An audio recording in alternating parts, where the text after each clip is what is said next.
সদস্য হুজুর তিনি একবার বাড়িতে যাবেন, বসতে বসতে রাত হয়ে গেল। নৌকায় করে তিনি যাবেন, নৌকা ফেরি ঘাটে ঘাটে মানুষজন লাগায়। হুজুরের ঘাটটা হলো অনেক দূরে, হুজুর একদম শেষ বর্ডারে। মাঝি হুজুরকে দেখে চিনে ফেলছে। হুজুর বাড়ি যাবেন বলে, হ্যাঁ। রাত হলো কেন? কয় জরুরি কাজে এসেছি। চল বাবা চল। মানুষজন ঘাটে ঘাটে নামলো, আল্লাহর ওলিকে নিয়ে মাঝি রওনা দিল। রাত বেজে গেল প্রায় 12টা 1টা। এই অবস্থায় মাঝি কয়, হুজুর কোনো টেনশন নাই, আপনি একা হলো আমি আপনাকে বাড়ি পর্যন্ত পৌঁছায় দিব। আল্লাহর ওলি বললেন, ঠিক আছে চলো। সামনের দিকে চলতে লাগলো, চলতেছে চলতেছে। হঠাৎ করে আল্লাহর ওলি বলতেছেন, বাবা মাঝি শুন, আমাকে আমার বাড়ি পর্যন্ত নেওয়া লাগবে না, এই জায়গায় তুমি আমাকে নামায় দাও, পায়ে হেঁটে বাড়ি যাব। মাঝি বলতেছে, হুজুর এই জায়গায় যদি নামেন বিশাল বড় একটা হাওর, আপনাকে পায়ে হেঁটে বাড়ি যাওয়া লাগবে। প্রচন্ড শীত, ঘন কুয়াশা। কেন কেন আপনি এই জায়গায় নামবেন? নামার প্রয়োজন নাই, আমি আপনাকে বাড়ি পর্যন্ত পৌঁছাবো। আল্লাহর ওলি বললেন, বাবা তুই এত কিছু বুঝবি না রে বাবা, আমার এই জায়গায় নামায় দে, এখানেই আমাকে নামা, আমি পায়ে হেঁটেই বাড়ি যাব। হুজুর নৌকা যাবে ঘাটে, পায়ে হেঁটে কেন? হুজুর ধমক দিলেন, বেটা সব কথা সব জায়গায় প্রশ্ন করবি না, নামা। মাঝি নামায় দিছে। মাঝি কয়, আমারও মনে মনে শখ জাগলো, কেন হুজুর এখানে নামলেন? আমিও পিছনে পিছনে দেখব, আমিও পিছনে পিছনে দেখব, কোনো কারণ ছাড়া নামার কথা না। কে পায়ে হেঁটে কষ্ট করবে? নৌকা যাবে ঘাটে, এরপরও কেন নামলেন? আমি নিজে দেখব, নিজে দেখব। হুজুর নামছেন, মাঝিও পিছনে পিছনে নামছে। হুজুর টের পান নাই, টের পান নাই। কুয়াশার রাত, প্রচন্ড কুয়াশার সামনে কে আছে কিছু দেখা যায় না। ওই অবস্থায় মাঝি সেও পিছনে নামছে। মাঝি তো পিছনে নাইমা নাইমা হুজুরকে সর্বদা ফলো করতেছে। আল্লাহর ওলি তিনি তো আর পিছনে ফলো করেন না, সামনের দিকে যাইতেছেন। হঠাৎ করে মাঝি তাকায় দেখে, আল্লাহু আকবার, নামাইলাম আমি মানুষ একজন, কিন্তু এখন তার ডাইনে বামে এত মানুষ, এরা কারা, কি এদের পরিচয়? আমি নামাইলাম একজন, আর এখন এত মানুষ, এরা কারা? আমার ভয় লাগলো, কলিজায় পানি নাই, পানি নাই, পানি নাই। ভয় অস্থির, তবু সাহস করে আগাইতেছি। আর দেখতেছি কাণ্ড, সামনে পিছনে ডানে বামে অসংখ্য মানুষ পাহারা দিয়া দিয়া, যেন একজন রাষ্ট্রপতি অথবা মিনিস্টার যাইতেছে, তারে রাস্তা দেখায়া দেখায়া তারা নিতেছে আর কিছু প্রশ্ন করতেছে। আল্লাহর ওলি প্রশ্নের জবাব দিতেছেন, কিছু প্রশ্ন করতেছে আর তিনি জবাব দিতেছেন। এইভাবে যাইতেছে, সামনের দিকে যাইতে যাইতে বাড়ি পর্যন্ত পৌঁছে গেলেন। ওই অবস্থায় মাঝি বলতেছে, বাড়ি পর্যন্ত পৌঁছি আল্লাহর ওলি যেই মাত্র ঘরে ঢুকবেন, তখনই দেখি আর কোনো মানুষজন কাউকে দেখা যায় না, সমস্ত মানুষগুলি অদৃশ্য হয়ে গেল। আল্লাহর ওলি ঘরে ঢুইকা যেই দরজা লাগাইতে চাবেন, এমনি আমি সামনে যা হাজির। হুজুর আমাকে দেখে বলতেছেন, বেটা তুই? কয়, হুজুর আমি আপনার পেছনে পেছনে আইছি। কেন নামছেন? এটা দেখার জন্য। হুজুর বলেন, তুই কিছু দেখছো নাকি? কয়, হুজুর আমি যে কি দেখলাম, কলিজায় পানি নাই। পানি থাকবার কথা, হ্যাঁ? আরো রাতের বেলা হুজুর বলতেছে, রে বাবা তোর পায়ে ধরি, তুই কারো কাছে বলবি না, কারো কাছে বলবি না, বলবি না, বলবি না। কারণ আল্লাহর ওলিরা ওদের নিজেদের কারামত কারো কাছে নিজে বলতেন না। কেউ যদি দেখেও তার নিষেধ করতেন। এটা হক্কানি আল্লাহওয়ালা চিনার লক্ষণ আর আলামত। ভণ্ড যদি হয় একটু বলে 10 গুণ, ঠিক না? এটা হলো বেজাল্লা। বেজাল্লা চিনবার আলামত। বেজাল্লারা কেরামত মানুষ দিয়ে নিজে বানায়, আর মূল কারামত আল্লাহ দেখায়, সেটা আল্লাহর হাতে, এটা মানুষের হাতে নয়। ওলি আল্লাহদের কারামত, এটা হক। কারামতুল আউলিয়া হাক্কুন, এটা হলো আহলে সুন্নাহ ওয়াল জামাতের আকীদা। ওলি আল্লাহদের কারামত হক, কারণ এটা তাদের নিজের ক্ষমতা না, ক্ষমতা কার হাতে? জোরে বলেন। নবীদের মুজিজা, নবীদের কোনো যোগ্যতা না, এটা আল্লাহর হাতে, ঠিক কি না? আল্লাহ যখন চায় তখন দেখায়। ওলিদের কারামতকেও আল্লাহ যখন চায় তখন দেখায়।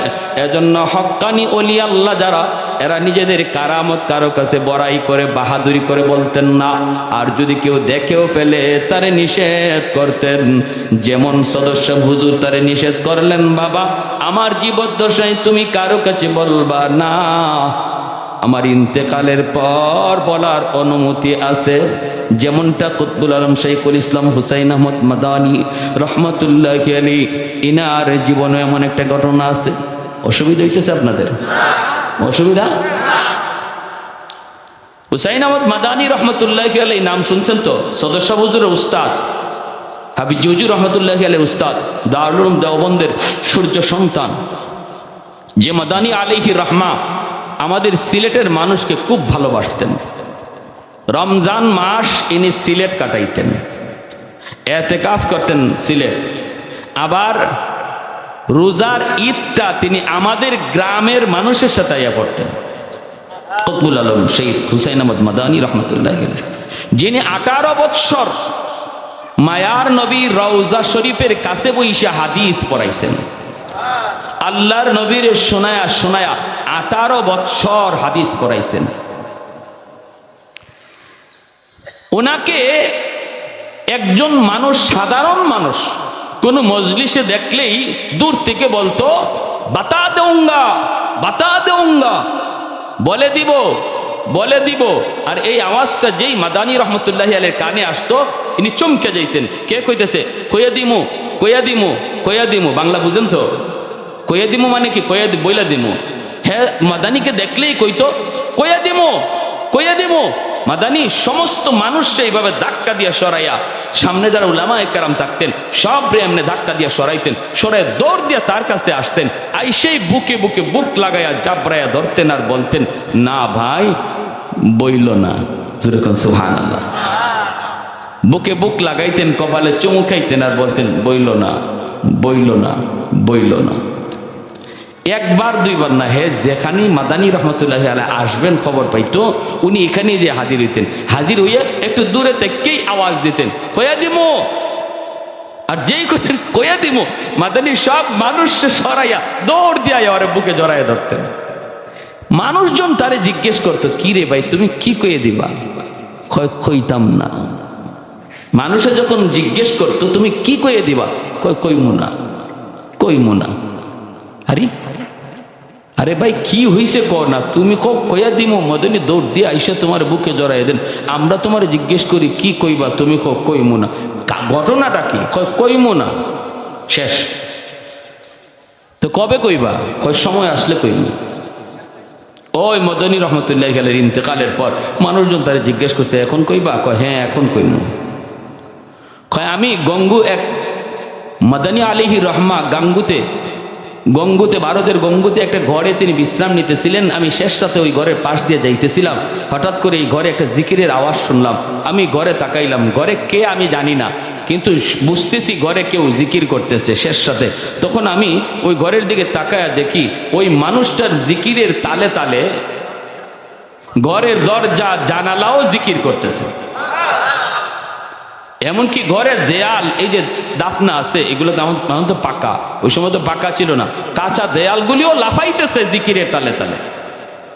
তো আমি তখন বাহিরে দাঁড়াইছিলাম যে কে ভিতরে এইভাবে জিকির করে, যার জিকিরের সাথে দরজা জানালাও জিকির করতেছে, তারে একটু দেখা দরকার। আমি একটু বাহিরে দাঁড়াই অপেক্ষা করতেছি, দেখি কে বের হয়। হঠাৎ করে দেখি জিকিরও শেষ, আর বের হয়েছেন তিনি আর কেউ নন, কুতবুল আলম শাইখুল ইসলাম হুসাইন আহমদ মাদানী আলাইহি রহমা। যেই উনি আমাকে দেখছেন, আমার জড়ায় ধরছেন, কিরে ভাই তুমি কিছু দেখছো? কয় দেখছি হুজুর। তখনই আমার বুক জড়ায় বলছে, সাবধান তুমি কারো কাছে কইও না, আমার জীবদ্দশায় তুমি এগুলা কারো কাছে কইও না। এই জন্য হুজুরের জীবদ্দশা আমি বলি নাই। তো মানুষজন জিজ্ঞাসা, তুমি হুজুরের কোনো মজলিসে দেখলে দূর থেকে কয়ে দিমু এইভাবে এরম করছো কেন? কইরম করবো না তো কি। এরপরে আমি হুজুরে এত ভক্ত হয়ে গেছি, আমি হুজুরে না দেখলে আমার কলিজা ফেটে যায়।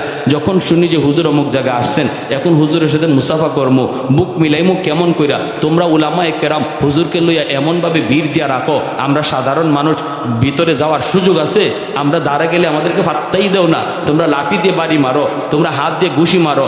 এই অবস্থায় আমি হুজুরের সাথে বুক মিলাইমু কেমনে? এজন্য বুদ্ধি বের করছি, আমার যাওয়া লাগবে না, হুজুর আসবে। আমি যাব কেন? হুজুর আসবে। এজন্য আমি যেই মাত্র কইতাম কইয়া দিমু, তখনই দেখি আমার মনের ইচ্ছা পূরণ হয়ে যায়। হুজুর তোমরা সবরে সরাইয়া আমার সাথে এসে বুক মিলা। তো সদস্য হুজুর রহিমাহুল্লাহ ইনিও বলতেন যে বাবা কইও না। কি ঘটনা? ঘটনা হলো আমি নৌকায় থাকতেই এই এলাকার জিন্নাতের সর্দার আমার কানে কানে সালাম দিয়া কয়, হুজুর আমরা দীর্ঘদিন যাবৎ আপনার অপেক্ষায়, আমাদের অনেক সমস্যা আমাদের নিজেদের ভিতরে, সবাই আমরা একমত হইছি আপনি যা সমাধান দিবেন, যা রায় দিবেন সবাই মেনে নিবে। আমরা এক বাক্যে আপনাকে মানলাম। হুজুর দয়া করে যদি একটু নামতেন, আমাদের অনেক মাসালা মাসাইলও জানার দরকার ছিল, অনেক সমস্যার সমাধানও দরকার ছিল, যদি একটু দয়া করে এখানে নামতেন, আমরা আপনাকে হাওরটা পাহারা দিয়া দিয়া বাড়ি পর্যন্ত পৌঁছাবো। হুজুর হয়তো হাঁটতে আপনার একটু কষ্ট হবে, বাকি এটুকু সময়ের ভিতরে আমাদের যা জানার ছিল আমরা জেনে নিব। আর কোনো চিন্তা নাই, রাস্তাঘাট এত অন্ধকার, এটাও আপনার চিনা লাগবে না, আমরাই আপনার বাড়ি পর্যন্ত পৌঁছাবো। যখন জিন্নাত সর্দার আমাকে কানে কানে এই বলছে, তখনই আমি নামবার সিদ্ধান্ত নিছি, এজন্য এখানে নামছি। আল্লাহু আকবার, জোরে কোন। দারুল উলুম দেওবন্দের পাশেই একটা চর এলাকা, ওই চরে মানুষজন মাত্র যায় বসবাস শুরু করছে, অল্প কিছু মানুষ, এখনো একটা গ্রামের মতো হয় নাই, মসজিদও বানায় নাই। এর ভিতরে একজন মানুষ মারা গেছে। এই মানুষটারে তারা কেমনে গোসল করাবে, এই মানুষটারে তারা কেমনে কাফন পরাবে, কেমন করে তার জানাজার নামাজ দিবে কেউ জানে না। কারণ এদের ভিতরে এমন জাননেওয়ালা কেউ নাই, আলেম নাই, কোন মসজিদ নাই, ইমাম নাই, মুয়াজ্জিন নাই, মাত্র বসবাস। মানুষগুলি বেকায়দায় পড়ে গেল। এই মানুষটারে কেমন করে তারা কবরে রাখবে, জানাজা কে দিবে? বুদ্ধি করে বলতেছে, আমরা রাস্তায় নিয়ে লাশটা দাঁড়ায় থাকি, মেন রাস্তার পাশ দিয়ে যদি কোনো মানুষ যায়, ওই যে শহর থেকে কোনো মানুষ যদি আসা যাওয়া করে, এমন একজন মানুষ যদি আমরা পাই যে জানাজা দিতে পারে এবং কাফন দাফন পড়াতে পারে এবং সে আমার মুর্দার গোসলটাও দিতে পারে, এমন কোনো মানুষ যদি পাই, তারে দিয়ে জানাজা পড়ায় দিব, তারে দিয়েই আমরা জানাজা পড়ায় দিব। পেয়ে গেল আলহামদুলিল্লাহ একজন মানুষ, দিনদার বড় নামাজি হুজুর, তিনি যাইতেছেন একটা ফ্যাক্টরিতে কাজ করেন, কর্মচারী তিনি, নির্ধারিত টাইমে তিনি ফ্যাক্টরিতে যাবেন। ওই অবস্থায় তিনি দেখেন একটা লাশ নিয়ে কিছু মানুষ রাস্তায় দাঁড়ায় আছে। তিনি বলতেছেন, ভাইরে তোমরা এখানে কি করো? মানুষজন কয়, হুজুর আমরা তো বড় বিপদে পড়ে গেলাম, আমরা মাত্র এখানে বসবাস শুরু করেছি, এখনো আমাদের মধ্যে কোনো মসজিদ মাদ্রাসা এখনো পর্যন্ত হয় নাই, আমাদের কোনো সন্তান আলেম হয় নাই, আমাদের ভিতরে কেউ আলেম নাই। এই মানুষটা মারা গেল, কিন্তু তারে কাফন দাফন কেমনে করাবো আমাদের ভিতরে কেউ তা জানে না। আমরা বড় বেকায়দায় পড়ে গেলাম, যদি আপনি একটু উপকার করতেন আমরা চিরকাল আপনার কাছে ঋণী থাকতাম। তিনি বলেন, ঠিক আছে অসুবিধা নাই, তাড়াতাড়ি করেন। তিনি কাফন দাফন সব করায়া, জানাজার নামাজ পড়ায়া কবরের ভিতরে রাখবেন। ওই অবস্থায় মানুষগুলি কয়, হুজুর একটু যদি দয়া করে আপনি কবরে নামতেন, কবরে নাইমা যদি লাশটা কবরে রেখে যাইতেন, আমরা তাও জানি না কেমন করে কবরের লাশ রাখতে হয়, মুর্দা কেমন করে রাখতে হয় আমরা তাও কিন্তু জানি না। যদি আপনি আমাদের এতটুকু উপকার করতেন। তিনি বললেন ঠিক আছে আমি নামলাম। কবরে নামলেন। তিনি কাফন পরাইয়া কবরে নামাইয়া তারপরে সব কাজ সমাধা কইরা উপরে উইটা বলতেছেন, ভাইরা এখন তোমরা উপর থেকে মাটি দাও, আস্তে আস্তে দাও। এটা কষ্টের কোনো কাম নয়, এটা জানাশোনারও কোনো কাম নয়। শুধু দেখায় গেলাম তোমরা এইভাবে মাটি দেওয়া শুরু করো। আমার অফিসের টাইম হয়ে গেল, আমি আমার অফিসের দিকে যাই। এই বইলা মানুষগুলির কাছ থেকে তিনি বিদায় নিয়ে চলে গেলেন। এই মানুষগুলিও তার শুকরিয়া আদায় করে তিনি চলে গেলেন অফিসে। ঢুকতে যাবেন, গেইটে তার পরিচয় পত্র দেখাইতে হয়।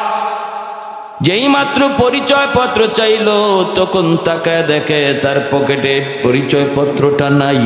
হায় হায়, আমার পরিচয় পত্র গেল কই, কোথায় গেল? আমি তো বুক পকেটে আমার পরিচয় পত্র নিয়েছিলাম, পড়লো কোথায়, হারাইলো কোথায়? এটা ছাড়া তো আমাকে ঢুকতে দিবে না, চাকরিও টিকবে না। তার সাথে সাথে মনে পড়ে গেল আমি যে ওই কবরে নামছিলাম, মনে হয় লাশটা নুয়াইয়া আমি যে লাশটা কবরে রাখছি ওই মুহূর্তে কবরের মধ্যেই আমার বুক পকেট থেকে আমার পরিচয় পত্রটা পড়ে গেছে, আমি খেয়াল করি নাই। নিশ্চিত কবরের ভিতরে আমার পরিচয় পত্রটা আছে। এবার তিনি বলেন একটু সময় দাও, পরিচয় পত্র নিয়ে আসি। দ্রুত তিনি আসলেন, আইসা দেখেন মানুষগুলি কবরের উপর মাটি দিয়া তারা মাত্র রওনা দিছে।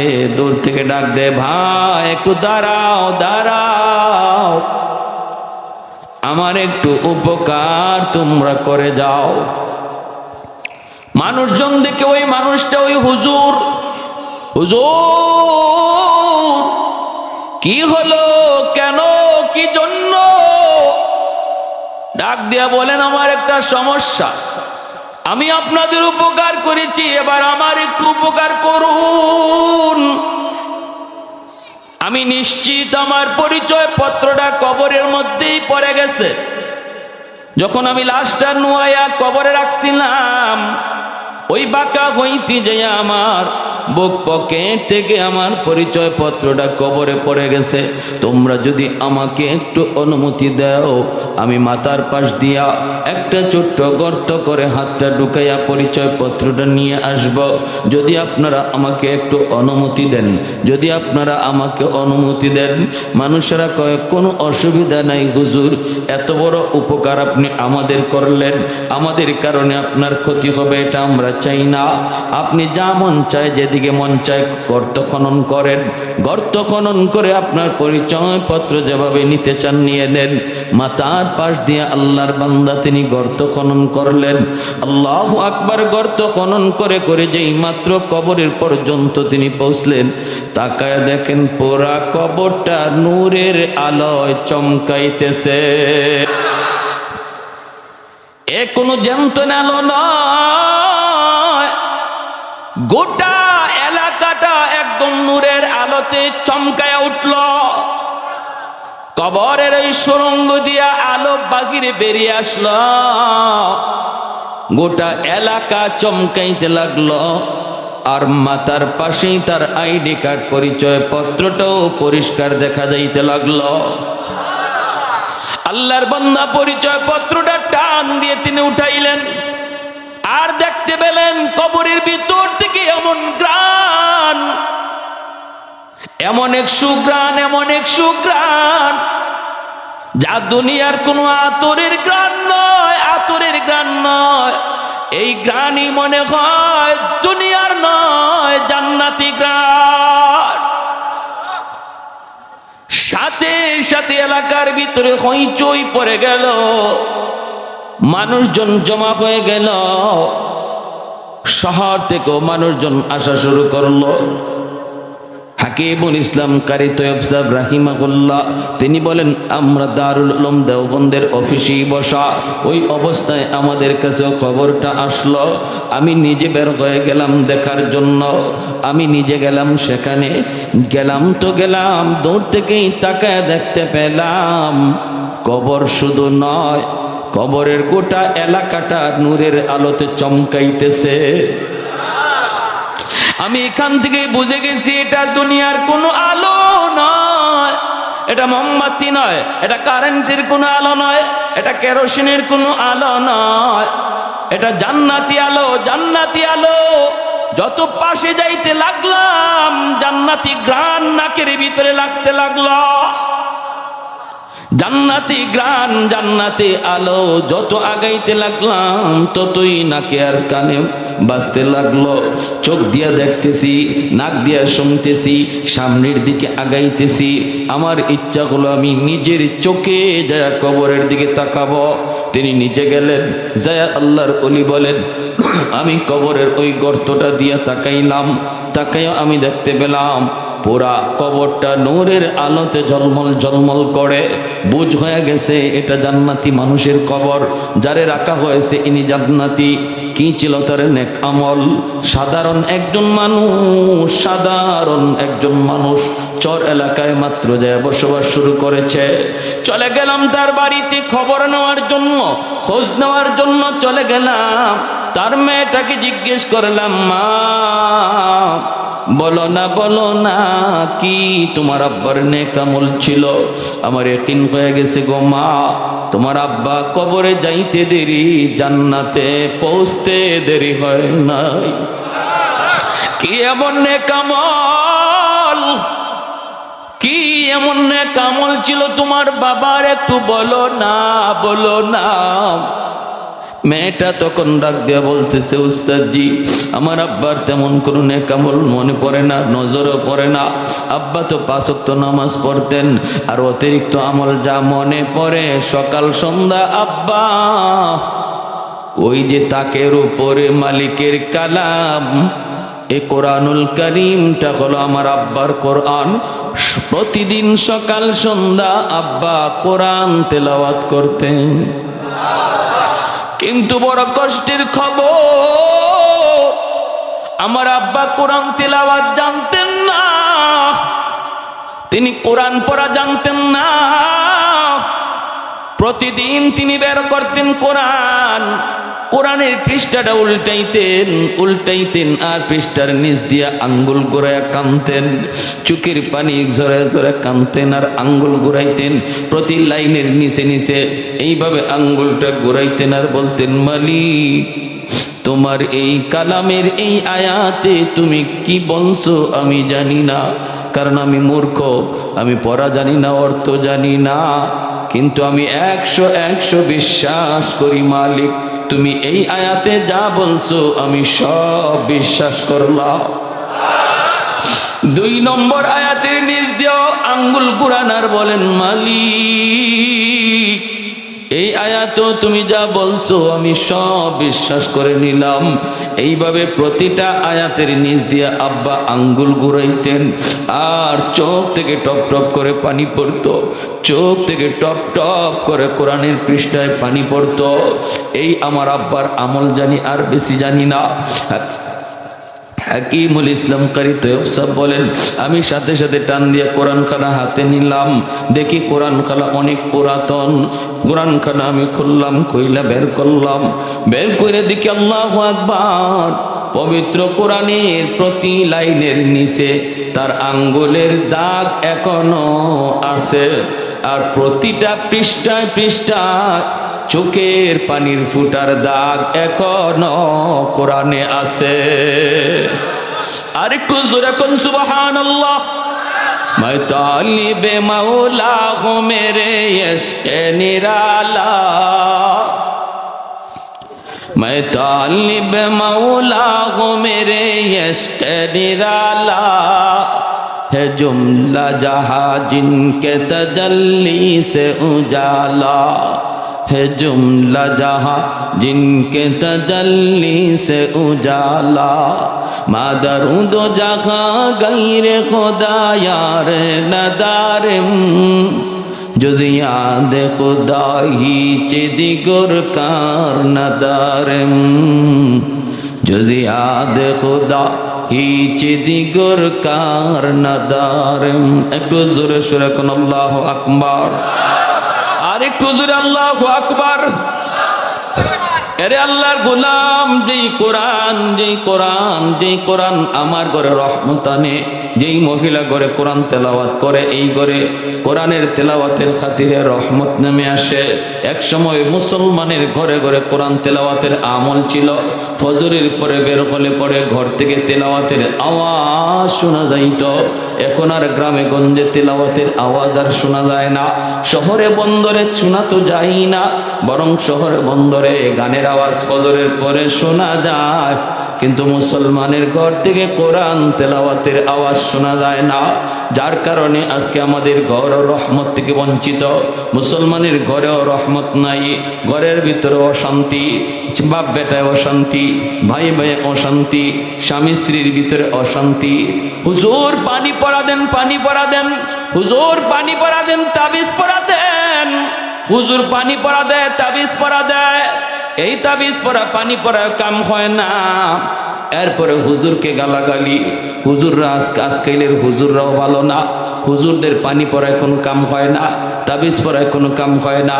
আগের যুগে হুজুররা পানি পড়া দিলে ডাইরেক্ট অ্যাকশন ছিল, এখন কি যে হলো, কিছুই তো হয় না। আমি বলি মা গো শোনো, এটা হুজুরের দোষ না, হুজুরের দোষ না।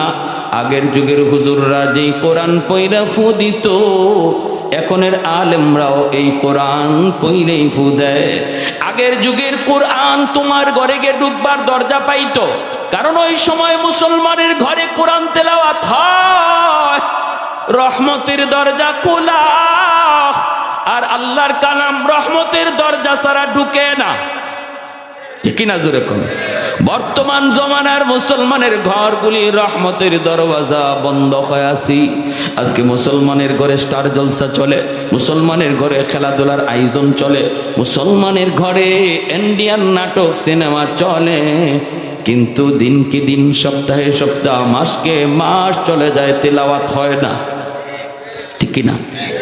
মাসকে মাস চলে যায়, কোরআন তেলাওয়াত হয় না। টেলিভিশনের পর্দা আছে, টেলিভিশনের কভার পাওয়া যায়, অথচ আল্লাহর কালাম কোরআনের বস্তুনি পাওয়া যায় না। আল্লাহর কোরআনের উপর ধুলাবালি পড়তেছে, অবহেলায় কোরআন পড়ে আছে আমার ঘরে। টেলিভিশনের যত্ন আছে, কোরআনের যত্ন নাই। আগের যুগে কোরআন তেলাওয়াত হইতো সকাল সন্ধ্যা, এখন হয় না মাসকে মাস। এজন্য এখনের যুগে মুসলমানের ঘরের রহমতের দরজা বন্ধ, গান বাজনা হয় প্রতিদিন, গজবের দরজা খোলা। আমার টেলিভিশন প্রতিদিন চলে, কিন্তু কোরআন তেলাওয়াত প্রতিদিন চলে না। টেলিভিশন প্রতিদিন অন হয়, কোরআন কোনোদিন ওপেন হয় না। এজন্য রহমতের দরজা বন্ধ, গজবের দরজা খোলা। হুজুর পানি পড়া দেয় ঠিক, তাবিজ পড়া দেয় ঠিক, যায় আপনার ঘরে ঢুকার জন্য, যায় দেখে রহমতের দরজা বন্ধ, গজবের দরজা খোলা। আল্লাহর কোরআন রহমতের দরজা ছাড়া ঢুকে না, এজন্যই তো হয় না। নতুবা কোরআনের অ্যাকশন আসেনি না নাই? ফখরে বাঙ্গাল রহমতুল্লাহি আলাইহি বহুত বড় বুজুর্গ ছিলেন।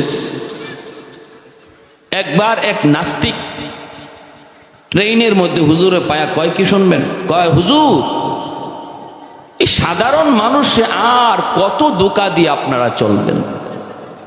নাউজুবিল্লাহ, আস্তে করুন। নাস্তিকগুলির কথা তো এই টাইপের। সাধারণ মানুষে আর কত বোকা বানাইবেন? হুজুর কয়, কি বোকা বানাইলাম? কই এই যে মানুষ আয়, হুজুর একটু পানি ফোড়া দেন, একটু ফু দেন, একটু তাবিজ দেন, আর আপনারাও কি পড়েন না পড়েন, ফু দিয়া দিলেন, এই একটা বাতাস দিলেন, এই বাতাসে কি হলো? ঔষধ খাইয়া আমাদের কাম হয় না, আর আপনাদের বাতাসে কাম হইব। বুঝছেন কি কর? কই অ্যান্টিবায়োটিক খায়, তাও কাজ হয় না, আর আপনারা ফু দিয়ে আর কত বোকা বানাইবেন মানুষ। হুজুর বলতেছে, আমাদের ফুতে কি কাম হয় তুমি বুঝো না? কয় না, এটা বোঝার দরকার নাই, এটা হয় না, কিছু হয় না, এটা আপনাদের একটা ধোঁকাবাজি, বাউতাবাজি। হুজুর বলতেছেন, শুনেন হুজুর কি বলতেছে। হুজুর বলতেছে, শোনো, এই ফু আর বাতাসে যে কি হয় এটা তুমি বুঝো না। কয় না, বুঝি না। তো তোমারে বুঝাই। কয় বুঝান। হুজুরে কয় তুমি বুঝতা যদি তুমি বৈধ বাপের সন্তান হইতা। হয়েছে নি কাম? জাগাত গেছে তো, একবারে জাগাত লাগাই বলছেন, একদম জায়গা মতো। তুমি বুঝতা যদি বৈধ বাপের সন্তান হইতা। তুমি তো অবৈধ বাপের সন্তান, তুমি তো অবৈধ। যেই খালি উনি বলছি তুমি অবৈধ সন্তান, এমনি হ্যার চেহারা লাল হয়ে গেছে, শরীর ফুলে গেছে। এত বড় কথা আমারে মোল্লা মুন্সি মৌলবীরা টাইম আসেনি, হে হাত পা গরম হয়ে গেছে, ধরে ফেলবে হুজুরকে। মানুষজন থামাইতেছে, কি হয়েছে ভাই, কি হয়েছে? আর কি হয়েছে কয় না। মুন্সি আমারে কি কয় শোনো। হুজুর কি কইছেন? হুজুর কয় আমি বেশি কিছু কইনি, আমি শুধু কইছি হে অবৈধ, হে অবৈধ, হে বৈধ সন্তান না।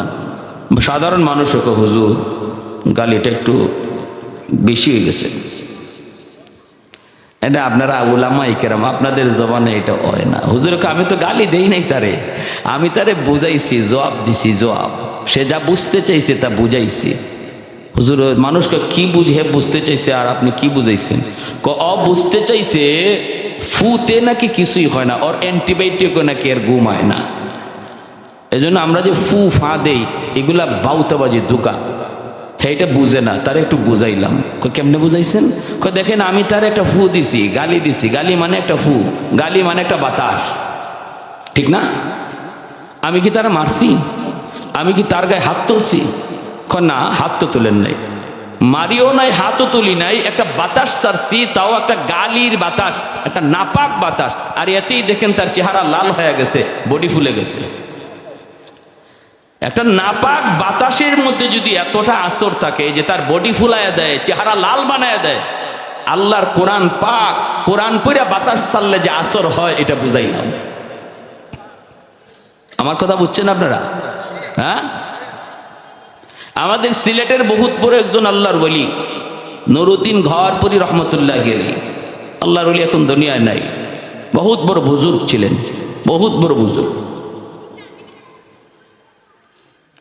আসরের সময় সিলেটের মানুষে ওনাকে দেখছে সিলেট, মাগরিবের সময় ময়মনসিংহের মানুষ দেখে উনি ময়মনসিংহ। কোন বিমানে গেলেন? বাংলাদেশ এয়ারলাইন্স। না, এটা আল্লাহর এয়ারলাইন্স। জিন্নাত ওনার তাবে ছিল, জিনরা ওনাকে বিভিন্ন সময় বিভিন্ন জায়গায় পৌঁছাই দিত। এত বড় বুজুর্গ ছিলেন, জিন্নাতদের অত্র এলাকার বিচারক ছিলেন। তো শনি মঙ্গলবারে ইনি ফু দিতেন, শনি মঙ্গলবারে পানি পড়া দিতেন। পানি পড়া, আপনারা পানি পড়া বুঝেন? হ্যাঁ, হাজার হাজার মানুষ শনি মঙ্গলবারে পানি পড়া নেওয়ার জন্য গহরপুর আসতো সিলেট। আর মাদ্রাসার সামনে বিশাল একটা পুকুর। তো হুজুর ব্যস্ত মানুষ, কোন দিক থেকে কোন দিকে যান, এত মানুষকে ফু দিবেন, পানি পড়া দিবেন কেমন করে? এটারও তো একটা টাইম লাগবে। হাজার হাজার মানুষ, সবাইরে যদি ফু দিতে চান, ওনার তো আর অন্য কোনো কাজ করার সুযোগই থাকবে না। এজন্য উনি বলতেন কি, শোনো, আমি পুকুরে ফু দিয়া গেলাম, তোমরা পানি নিয়ে যাও। মাদ্রাসার সামনের বিশাল বড় পুকুরে উনি ফু দিয়া চলে যেতেন, আর মানুষ এই পুকুর থেকে এরকম বোতল বইরা বইরা পানি নিত, আর কাম হয়ে যেত। এখন একজন ভক্ত, হুজুরের খুব কঠিন ভক্ত, সে এরকম কাচের একটা জগ নিয়া, জগের মধ্যে পানি লইয়া হুজুরের কাছে আসছে। লন্ডনী মানুষ, হুজুর লন্ডন গেলে তার বাসায় থাকে। আর সে দেশে আসছে, আইসা কয়, হজরত আমার এই জগে, এই কাচের জগে আপনি ফু দেন। হুজুর বলতেছে কেন? আমি তো পুকুরে ফু দিলাম। কয় পুকুরে ফু দিছেন হজরত, ভালো কথা, কিন্তু আমার ইয়াকিন কম হয়। এত বড় পুকুর, আপনি এদিকে ফু দিলেন, ওই ফু ওদিকে যাবে কেমন করে? ফু দিছেন আপনি এখানে, এই ফু ওদিকে কেমনে যাবে? হুজুর বলতেছে তুমি বুঝো না কেমনে যায়? না, আমার একই নয় না হুজুর, আমি আল্লাহর দোহাই, আপনি আমার খাস আমার এই জগটার মধ্যে একটা ফু দেন, এই পানি পড়াটা আমি লন্ডন নিব। হুজুর কো আচ্ছা ঠিক আছে, তোমার একিন হয় না, একিন হবে এখন। তুমি জগটা ভালো করে ধরো, জগটা ভালো করে ধরো, আমি তোমার জগে ফু দিচ্ছি। আর আমার ফু পুকুরের এক কোনার ফু আর এক কোনায় কেমনে যায় এখন বুঝে আসবে। কাচের জগটা এইভাবে ধরে রাখছে, উনি আমাদের উস্তাদগণ পাশে দাঁড়ানো, যারা নিজের চোখে দেখছেন। আল্লাহর ওলি বের হয়ে যাবেন আর বলতেছেন জগ ধরছো? ধরছি তো হুজুর। ভালো করে ধরো। হুজুর 2 হাত দিয়ে ধরছি। তো হুজুরে যাইয়েই বলেন ঠিক আছে, একটা ফু দিয়েছেন, ফু দেওয়ার সাথে সাথে এই কাচের জগ টাস টাস করে ফেটে গেল আর পানিগুলা মাটিতে পড়ে গেল। কাচের জগ টাস টাস করে ভাঙিয়ে চুর একবারে চুরমার। হুজুর বলতেছেন পানি কই? হুজুর মাপ চাই, আমার বেয়াদবি হয়ে গেছে, আমি বুঝি নাই হুজুর। এখন বুঝাইছে তো, হ্যাঁ? এজন্য মনে রাখবেন, ওলামায়ে কেরাম আল্লাহর কালাম পড়েই আপনার পানি পড়া দেয়, তাবিজ পড়া দেয়, আপনার ফু দেয়। যদি কাজ না হয় এটা আলেমের দোষ নয়, কোরআনের কোনো সমস্যা নয়, সমস্যা যে ঘরে যাওয়ার কথা এই ঘরের। সবাই জি কর না, আমার কথা একমত না আপনারা? এটা তো আমাদের নিজের চোখে দেখা। বলুন এই পরিবর্তন আজ সমাজে হয়েছে কিনা? এক জমানায় কোরআন তেলাওয়াত ফজরের পরে ঘরে ঘরে শোনা যাইতো কি যাইতো না? মুরব্বীদের তেলাওয়াত কানে ভাসতো। আর এখন মুসলমানের ঘরের পাশ দিয়া ফজরের পরে যদি যাওয়া হয় কোনো গ্রামের ভিতর দিয়া, মনে হয় সব মানুষ মনে মরেই গেছে। রাতের বেলাও চুরি করাটা এত কঠিন, এত সহজ না। ফজরের পরে চুরি করা যত সহজ এখন। এর মাঝে তো এখন বিশ্বকাপ। কি কাপ চলছে? রাত 3টে পর্যন্ত ভোলা মানুষ যান, বাপরে বাপ। গত রাত ঘুমাইতে পারছেন আপনারা? আমরা শহরের মানুষের ঘুম বিনাশ, বম আর বম। এই পোলা যারা 3টে সাড়ে 3টে পর্যন্ত খেলা দেখলো, হে তাজ্জুদ পড়ছে না? ফজরই কইতে পারে নাই, ফজরই তো কইতে পারেনি। যার কারণে আজকে আমাদের সমাজে অশান্তি, ঘরে অশান্তি, দেশে অশান্তি, ভাইয়ে ভাইয়ে দ্বন্দ্ব, বাপ বেটায় দ্বন্দ্ব, স্বামী স্ত্রীর ভিতরে বেমিল, স্বামী স্ত্রীর ভিতরে মহব্বত কম। সব কিছুর মূল হলো রহমত নাই, ঠিক কিনা? কেন নাই? ওয়ানুনাজ্জিলু মিনাল কুরআন মা হুয়া শিফাউন ওয়া রাহমা ওয়া রাহমাতুল লিল মুমিনিন।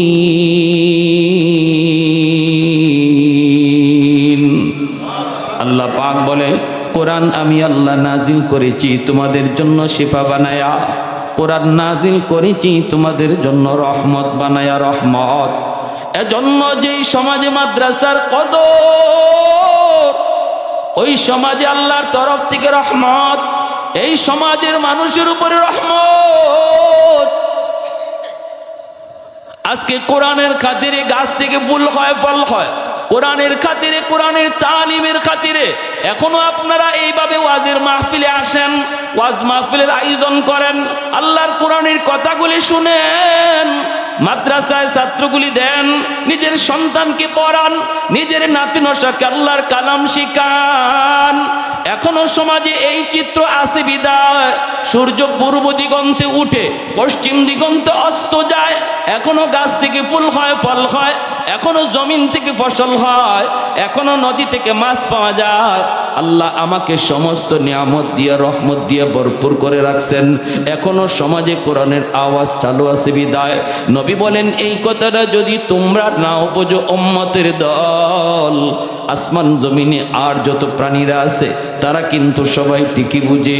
ইন্নাল আলিমা ইস্তাগফিরু লাহু মান ফিল আরদ ওয়া মান ফিস সামা হাত্তাল হিতানু ফি জাওফিল মা।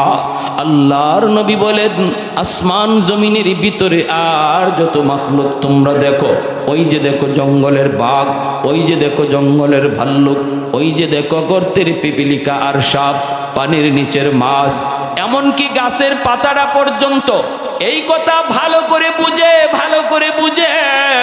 কাদের খাতিরে আল্লাহ জগৎ টিকায় রাখলো। এজন্য নবী বলে পানির নিচের মাছও সর্বদা আল্লাহর কাছে দোয়া করে, গর্তের পিপিলিকাও আল্লাহর কাছে দোয়া করে, জঙ্গলের বাঘেও আল্লাহর কাছে দোয়া করে। মালিক, সমাজে উলামায়ে কেরামের সংখ্যা তুমি বাড়ায় দাও, ঘরে ঘরে হাফেজ কোরআন তুমি কবুল করে নাও।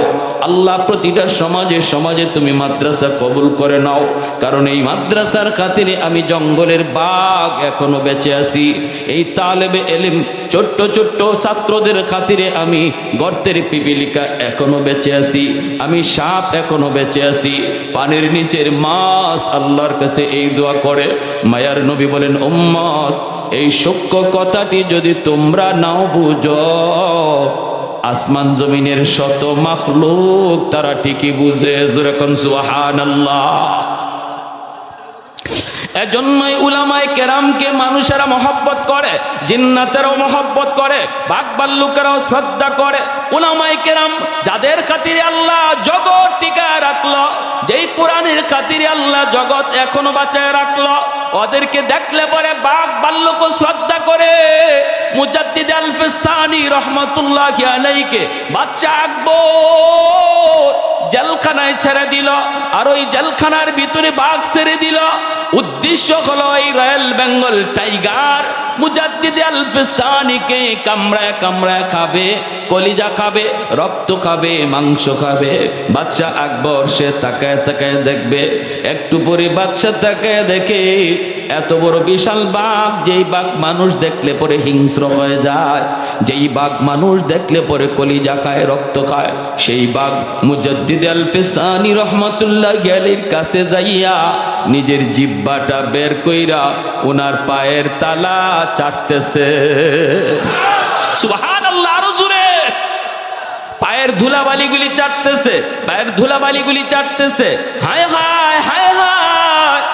বাদশাহ আকবর বলে, যারে খাওয়ার জন্য দিলাম, বাঘ তার কাছে যা সারেন্ডার করলো, যেন বাঘ তারে বহু আগ থেকে চিনে, বহু আগ থেকে যেন তারে চিনে।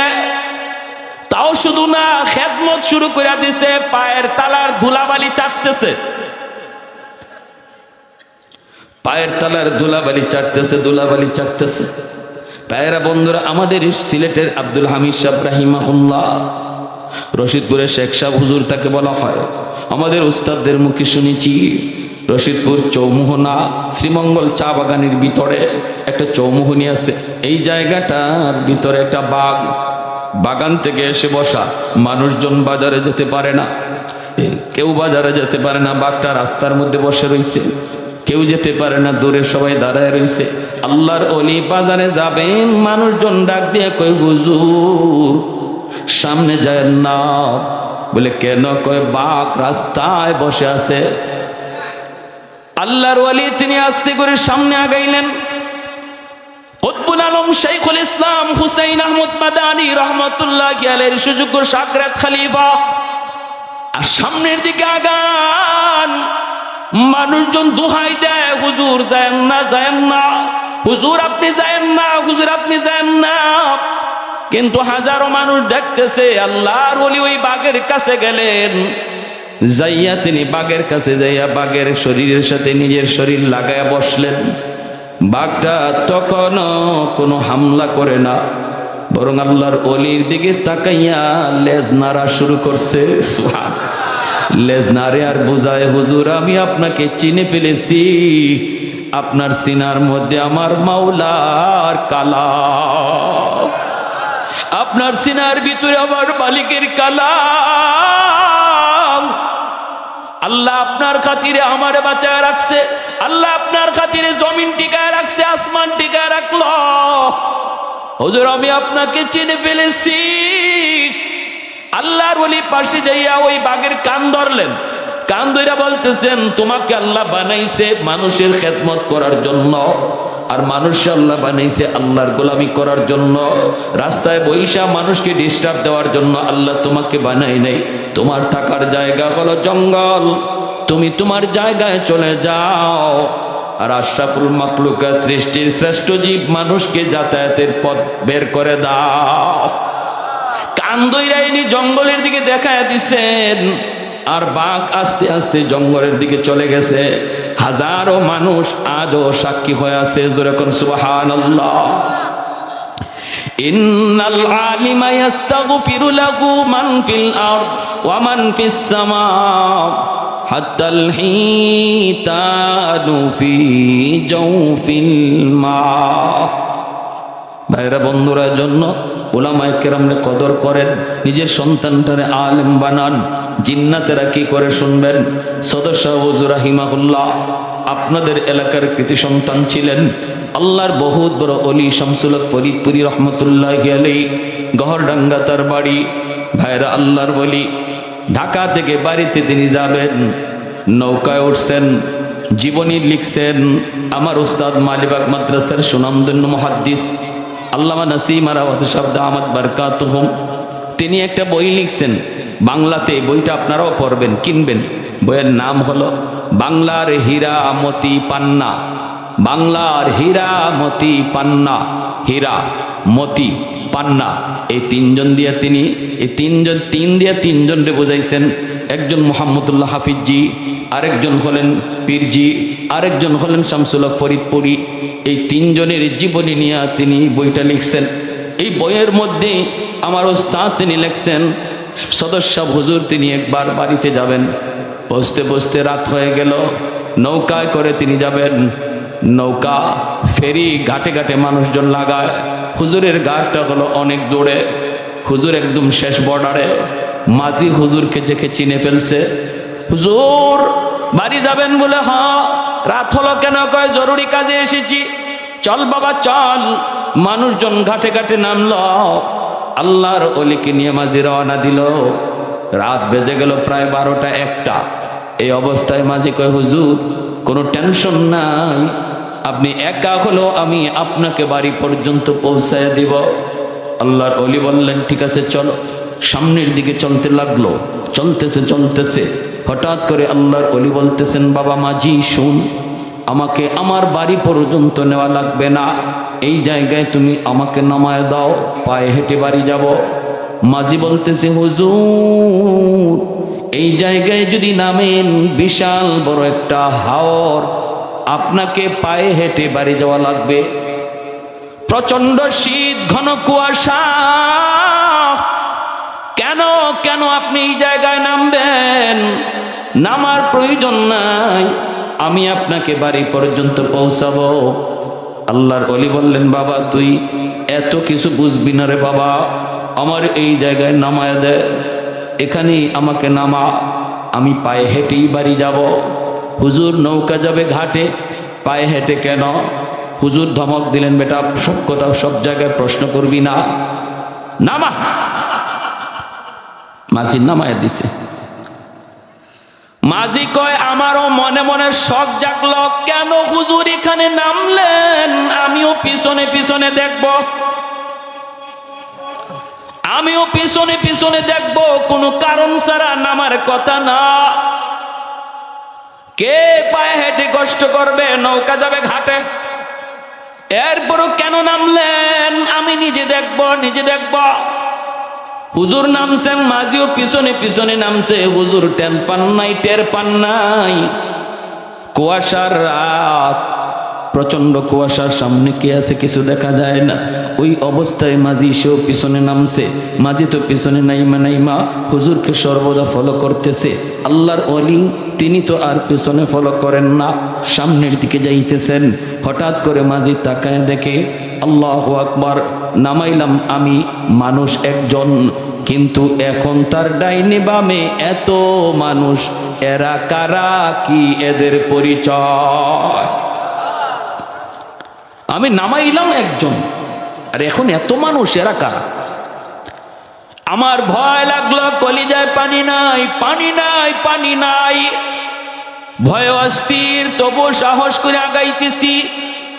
আর দেখতেছি কাণ্ড, সামনে পিছনে ডানে বামে অসংখ্য মানুষ পাহারা দিয়া যেন একজন রাষ্ট্রপতি অথবা মিনিস্টার যাইতেছে, তারে রাস্তা দেখায়া তারা নিতেছে আর কিছু প্রশ্ন করতেছে।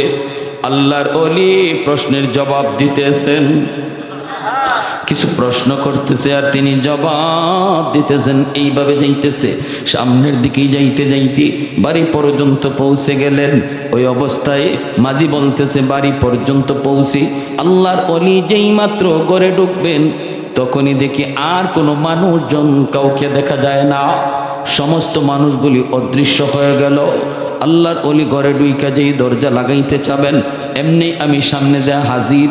হুজুর আমাকে দেখে বলতেছেন, বেটা তুই? কয়, হুজুর আমি আপনার পেছনে পেছনে আইছি। কেন নামছেন? এটা দেখার জন্য। হুজুর বলেন, তুই কিছু দেখছো নাকি? কয়, হুজুর আমি যে কি দেখলাম, কলিজায় পানি নাই। পানি থাকবার কথা, হ্যাঁ? আরো রাতের বেলা হুজুর বলতেছে, রে বাবা তোর পায়ে ধরি, তুই কারো কাছে বলবি না, কারো কাছে বলবি না, বলবি না, বলবি না। কারণ আল্লাহর ওলিরা ওদের নিজেদের কারামত কারো কাছে নিজে বলতেন না। কেউ যদি দেখেও তার নিষেধ করতেন। এটা হক্কানি আল্লাহওয়ালা চিনার লক্ষণ আর আলামত। ভণ্ড যদি হয় একটু, বলে 10 গুণ, ঠিক না? এটা হলো বেজাল্লা চিনবার আলামত। বেজাল্লারা কেরামত মানুষ দিয়ে নিজে বানায়, আর মূল কারামত আল্লাহ দেখায়, সেটা আল্লাহর হাতে, এটা মানুষের হাতে নয়। ওলি আল্লাহদের কারামত, এটা হক কারামতুল আউলিয়া হাক্কুন। এটা হলো আহলে সুন্নাহ ওয়াল জামাতের আকীদা। ওলি আল্লাহদের কারামত হক, কারণ এটা তাদের নিজের ক্ষমতা না, ক্ষমতা কার হাতে? জোরে বলেন। নবীদের মুজিজা, নবীদের কোনো যোগ্যতা না, এটা আল্লাহর হাতে, ঠিক কি না? আল্লাহ যখন চায় তখন দেখায়। ওলিদের কারামতকেও আল্লাহ যখন চায় তখন দেখায়। এজন্য হক্কানি ওলি আল্লাহ যারা, এরা নিজেদের কারামত কারো কাছে বড়াই করে বাহাদুরি করে বলতেন না। আর যদি কেউ দেখেও ফেলে তারে নিষেধ করতেন। যেমন সদস্য হুজুর তারে নিষেধ করলেন, বাবা আমার জীবদ্দশায় তুমি কারো কাছে বলবা না, আমার ইন্তেকালের পর বলার অনুমতি আছে। যেমনটা কুতবুল আলম শাইখুল ইসলাম হুসাইন আহমদ মাদানী রহমতুল্লাহি আলাইহি, ইনার জীবনে এমন একটা ঘটনা আছে। অসুবিধা হইতেছে আপনাদের? অসুবিধা? হুসাইন আহমদ মাদানী রহমতুল্লাহি আলাইহি নাম শুনছেন তো? সদস্য হুজুরের উস্তাদ, হাফিজ হুজুর রহমতুল্লাহি আলাইহি উস্তাদ, দারুল উলুম দেওবন্দের সূর্য সন্তান। যে মাদানী আলাইহি রহমা আমাদের সিলেটের মানুষকে খুব ভালোবাসতেন। রমজান মাস ইনি সিলেট কাটাইতেন, এতেকাফ করতেন সিলেট। আবার রোজার ঈদটা তিনি আমাদের গ্রামের মানুষের সাথে ইয়া করতেন। কুতবুল আলম শহীদ হুসাইন আহমদ মাদানী রহমতুল্লাহ, যিনি 18 বৎসর মায়ার নবী রওজা শরীফের কাছে বইসা হাদিস পড়াইছেন। আল্লাহর নবীর শোনায়া শোনায়া 18 বৎসর হাদিস পড়াইছেন। ওনাকে একজন মানুষ, সাধারণ মানুষ, কোন মজলিসে দেখলেই দূর থেকে বলতো, বাতা দেউঙ্গা, বাতা দেউঙ্গা, বলে দিব, বলে দিব। আর এই আওয়াজটা যেই মাদানী রহমতুল্লাহি আলাইহির কানে আসতো, ইনি চমকে যাইতেন। কে কইতেছে? কইয়া দিমু, কইয়া দিমু, কইয়া দিমু। বাংলা বুঝেন তো? কইয়া দিমু মানে কি? কইয়া বইলা দিমু। হ্যাঁ, মাদানীকে দেখলেই কইতো কইয়া দিমু, কইয়া দিমু। মাদানী সমস্ত মানুষকে এইভাবে ধাক্কা দিয়া সরাইয়া, সামনে যারা উলামায়ে কেরাম থাকতেন সবরে এমনি ধাক্কা দিয়া সরাইতেন, সরাই দৌড় দিয়া তার কাছে আসতেন। আইসেই বুকে বুকে বুক লাগাইয়া জাবরাইয়া ধরতেন আর বলতেন, না ভাই বইল না। যেরকম সুবহানাল্লাহ। বুকে বুক লাগাইতেন, কপালে চুমু খাইতেন আর বলতেন, বইল না, বইল না, বইল না। একবার দুইবার না, হে যেখানেই মাদানী রহমতুল্লাহি আলাইহি আসবেন খবর পাইতো, উনি এখানেই যে হাজির হইতেন। হাজির হইয়া একটু দূরে থেকেই আওয়াজ দিতেন, কইয়া দিমু। আর যেই কথা কইয়া দিমু, মাদানী সব মানুষ সরাইয়া দৌড় দিয়া ওরে বুকে জড়াইয়া ধরতেন। মানুষজন তারে জিজ্ঞেস করতো, কি রে ভাই তুমি কি কইয়া দিবা? কইতাম না। মানুষে যখন জিজ্ঞেস করতো তুমি কি কইয়া দিবা, কইমু না, কইমু না। আরে আরে ভাই কি হইছে ক না, তুমি কইয়া দিমো। মদনী দৌড় দিয়ে আইসা তোমার বুকে জড়াই দেন। আমরা তোমার জিজ্ঞেস করি কি কইবা, তুমি কইমু না। ঘটনাটা কি? কইমু না, শেষ। তো কবে কইবা? সময় আসলে কইমু। ওই মদনী রহমতুল্লাহ আলাইহির ইন্তেকালের পর মানুষজন তারা জিজ্ঞেস করছে এখন কইবা? হ্যাঁ এখন কইমু। আমি গঙ্গু এক মদনী আলাইহি রহমা গঙ্গুতে ভারতের গঙ্গুতে একটা ঘরে তিনি বিশ্রাম নিতেছিলেন। আমি শেষ রাতে ওই ঘরের পাশ দিয়ে যাইতেছিলাম, হঠাৎ করে এই ঘরে একটা জিকিরের আওয়াজ শুনলাম। আমি ঘরে তাকাইলাম, ঘরে কে আমি জানি না, কিন্তু বুঝতেছি ঘরে কেউ জিকির করতেছে শেষ রাতে। তখন আমি ওই ঘরের দিকে তাকায়া দেখি ওই মানুষটার জিকিরের তালে তালে ঘরের দরজা জানালাও জিকির করতেছে। এমনকি ঘরের দেয়াল, এই যে দাফনা আছে এগুলো তেমন তো পাকা, ওই সময় তো পাকা ছিল না, কাঁচা দেয়ালগুলিও লাফাইতেছে জিকিরের তালে তালে। তো আমি তখন বাহিরে দাঁড়াইছিলাম যে কে ভিতরে এইভাবে জিকির করে, যার জিকিরের সাথে দরজা জানালাও জিকির করতেছে তারে একটু দেখা দরকার। আমি একটু বাহিরে দাঁড়াই অপেক্ষা করতেছি, দেখি কে বের হয়। হঠাৎ করে দেখি জিকিরও শেষ, আর বের হয়েছেন তিনি আর কেউ নন, কুতুবুল আলম শেখুল ইসলাম হুসাইন আহমদ মাদানী আলাইহি রহমা। যেই উনি আমাকে দেখছেন, আমার জড়ায় ধরছেন, কিরে ভাই তুমি কিছু দেখছো? কয় দেখছি হুজুর। তখনই আমার বুক জড়ায় বলছে, সাবধান তুমি কারো কাছে কইও না, আমার জীবদ্দশায় তুমি এগুলা কারো কাছে কইও না। এই জন্য হুজুরের জীবদ্দশা আমি বলি নাই। তো মানুষজন জিজ্ঞাসা, তুমি হুজুরের কোনো মজলিসে দেখলে দূর থেকে কয়ে দিমু এইভাবে এরম করছো কেন? কইরম করবো না তো কি। এরপরে আমি হুজুরে এত ভক্ত হয়ে গেছি, আমি হুজুরে না দেখলে আমার কলিজা ফেটে যায়। যখন শুনি যে হুজুর অমুক জায়গায় আসছেন, এখন হুজুরের সাথে মুসাফা করমু, বুক মিলাইমু কেমন কইরা। তোমরা উলামায়ে কেরাম হুজুরকে লইয়া এমনভাবে ভিড় দিয়া রাখো, আমরা সাধারণ মানুষ ভিতরে যাওয়ার সুযোগ আছে, আমরা দাঁড়া গেলে আমাদেরকে ফাত্তাই দেও না। তোমরা লাঠি দিয়ে বাড়ি মারো, তোমরা হাত দিয়ে ঘুষি মারো। এই অবস্থায় আমি হুজুরের সাথে বুক মিলাইমু কেমনে? এজন্য বুদ্ধি বের করছি, আমার যাওয়া লাগবে না, হুজুর আসবে। আমি যাব কেন? হুজুর আসবে। এজন্য আমি যেই মাত্র কইতাম কইয়া দিমু, তখনই দেখি আমার মনের ইচ্ছা পূরণ হয়ে যায়। হুজুর তোমরা সবরে সরাইয়া আমার সাথে এসে বুক মিলা। তো সদস্য হুজুর রহিমাহুল্লাহ ইনিও বলতেন যে বাবা কইও না। কি ঘটনা? ঘটনা হলো আমি নৌকায় থাকতেই এই এলাকার জিন্নাতের সর্দার আমার কানে কানে সালাম দিয়া কয়, হুজুর আমরা দীর্ঘদিন যাবৎ আপনার অপেক্ষায়, আমাদের অনেক সমস্যা আমাদের নিজেদের ভিতরে, সবাই আমরা একমত হইছি আপনি যা সমাধান দিবেন, যা রায় দিবেন সবাই মেনে নিবে। আমরা এক বাক্যে আপনাকে মানলাম। হুজুর দয়া করে যদি একটু নামতেন, আমাদের অনেক মাসালা মাসাইলও জানার দরকার ছিল, অনেক সমস্যার সমাধানও দরকার ছিল, যদি একটু দয়া করে এখানে নামতেন, আমরা আপনাকে হাওরটা পাহারা দিয়া বাড়ি পর্যন্ত পৌঁছাবো। হুজুর হয়তো হাঁটতে আপনার একটু কষ্ট হবে, বাকি এটুকু সময়ের ভিতরে আমাদের যা জানার ছিল আমরা জেনে নিব। আর কোনো চিন্তা নাই, রাস্তাঘাট এত অন্ধকার, এটাও আপনার চিনা লাগবে না, আমরাই আপনার বাড়ি পর্যন্ত পৌঁছাবো।